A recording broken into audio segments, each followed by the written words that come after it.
Woman and the Vote. Woman and the Vote. Focus question. What is the history of the women's suffrage in the United States? Introduction. In 1872, Susan B. Anthony went to a voting office in Rochester, New York, and cast her ballot in the presidential election. 2 weeks later, she was arrested for it. In most states at the time, it was against the law for women to vote. Anthony knew she was breaking the law, but she also knew the law was unjust. By that point, Anthony and other activists like Harriet Tubman, Lucretia Mott, and Sojourner Truth have been fighting for women's rights for decades. They marched, protested, and pressed Congress. By casting her ballot, Anthony wanted to bring attention to women's suffrage, the right to vote.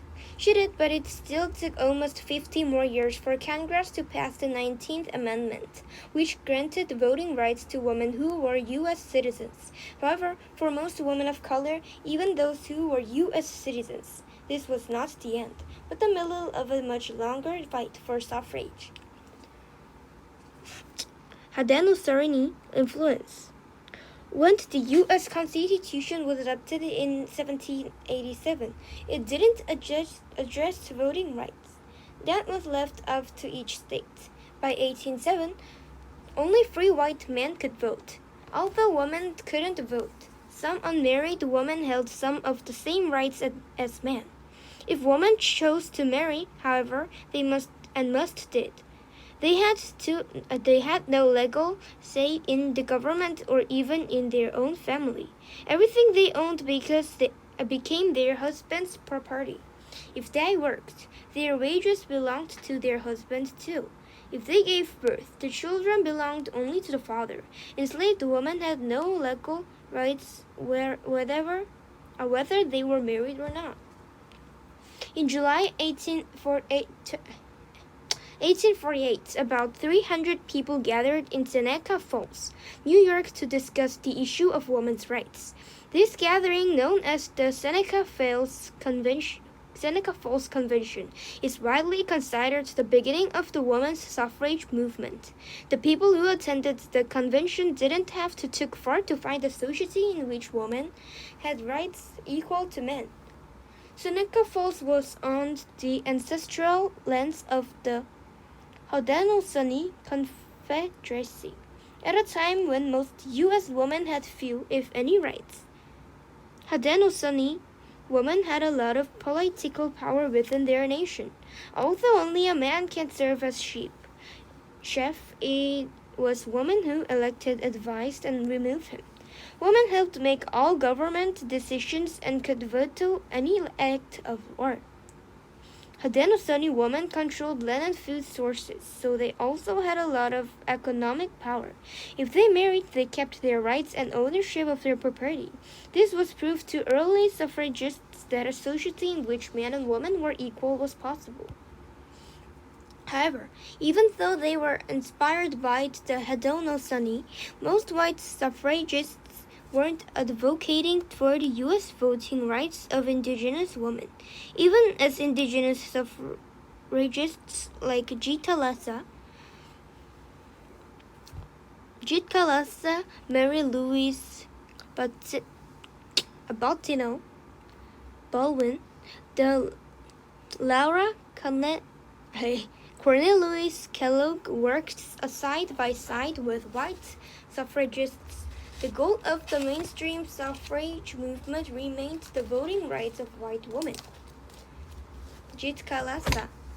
In the early 1900s, Gitta Lassa, a member of the Yankton Dakota Sioux, was one of the most well-known indigenous and women's rights activists.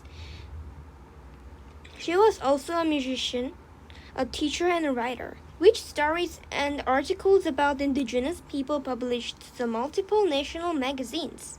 In 1917, Gitta Lassa moved to Washington, D.C., where she worked to protect traditional indigenous ways of life. She also advocated for giving indigenous people U.S. citizenship so they could vote. In 1926, she founded the National Council of America American Indians. As the organization's president, Jit Kalasa helped unite indigenous people in the fight for suffrage and got them registered to vote. She continued to advocate for indigenous people's rights until her death in 1938. A movement divided. The fight for women's suffrage grew out of the abolition movement of the 1830s. Many early suffragists began their activism by speaking, writing, and organizing against slavery. After slavery was abolished in 1865, abolitionists changed their focus to winning voting rights for white women and all black people. Suffragists quickly became divided, though, over whether they should support the 15th Amendment, which would give black men the right to vote. Some, like Frederick Douglass and Lucy Stone, felt they should support the amendment while continuing to fight for women's suffrage. Others, like Anthony and Elizabeth Cady Stanton, refused to support any amendment that included women. They didn't want black and immigrant men they considered to be uneducated to have more power than women. The 15th Amendment passed in 1869, although some state laws continued to make it nearly impossible for many black men to vote, especially in the South, on their own. Within the movement, Stanton and other leaders excluded women of color, especially black women. Black suffragists wanted to address the problem of racism as well as sexism, but many white suffragists weren't interested in addressing racism. They worried what if they did, they would lose the support of politicians and white women in the South. Even so, many black women were important leaders in the fight for the votes. Suffragists like Mary Church Terrell, Ida B. Wells, and Nannie Helen brought this. So voting as a way to create laws that could protect black Americans from racial violence. They organized demonstrations and founded women's clubs in cities across the country, especially in the East and the Midwest, to help mobilize black